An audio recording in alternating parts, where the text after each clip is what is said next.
રાંધણ ગેસના સિલિન્ડરમાં તાજેતરમાં થયેલા ભાવ વધારાના પગલે મહિલા કોંગ્રેસ દ્વારા ભારે સૂત્રોચ્ચાર સાથે વિરોધ વ્યક્ત કરાયો હતો। ચૂંટણી ટાણે દેશની જનતાને અચ્છે દિન લાવી આપવા મોદી સરકાર દ્વારા કરાયેલા વાયદા જૂઠ્ઠા અને પોકળ સાબિત થઈ રહ્યા છે। માત્ર 3 વર્ષના સમયગાળામાં અનેકવાર પેટ્રોલ ડીઝલના ભાવમાં ધરખમ વધારો કરવામાં આવ્યો છે અને હવે રાંધણ ગેસના સિલિન્ડરમાં પણ સરકાર દ્વારા તોતિંગ ભાવ વધારો કરવામાં આવતા ગતરોજ સાંજે માર્કેટ 4 રસ્તા ઉપર મહિલા કોંગ્રેસ દ્વારા ભારે સૂત્રોચ્ચાર સાથે સરકારનો વિરોધ વ્યક્ત કર્યો હતો।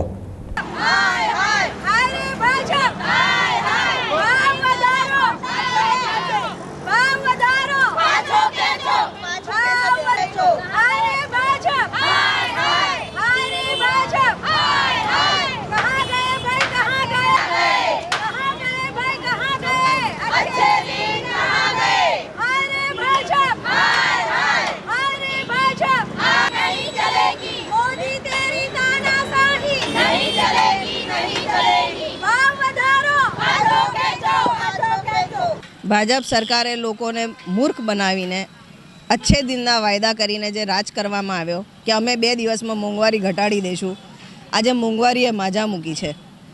અમે આજે કોર્પોરેશનના માર્કેટ 4 રસ્તા આગળ ધરણા અને દેખાવાનો કાર્યક્રમ રાખ્યો છે અને જે અત્યારે ભારતના ઇતિહાસમાં નથી થયો એવો 86 રૂપિયાનો જે રાંધણ ગેસ પર ભાવ વધારો ઝીકાયો છે એનો વિરોધ કરી રહ્યા છે અને અમારી ડિમાન્ડ છે કે તાત્કાલિક ધોરણથી આ નિષ્ફળ સરકાર જે દરેક ક્ષેત્રમાં નિષ્ફળ ગઈ છે આ ભાવ વધારો પાછો ખેંચે। આ ભાવ વધારાથી ગરીબોની કમર તૂટી જાય।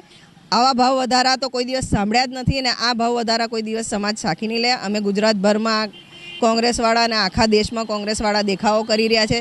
જ્યારે 2 કે 4 રૂપિયાનો ભાવ વધારો થતો હતો તો ગેસના બાટલા લઈને આખું ભાજપ તંત્ર રોડ પર આવી જતું હતું। તો આજે એ ભાજપમાં બહેનો ક્યાં છે જે લોકો ત્યારે રાંધણ ગેસ માટે રોડ પર આવતા હતા? એમને બી અમે કહીએ છીએ કે આવો ભાવ વધારો આપણા દેશના લોકોની કમર તોડી નાખે। તમે બી જોડાઓ અને તમે વિરોધ કરીને આ ભાવ વધારો પાછો ખેંચો।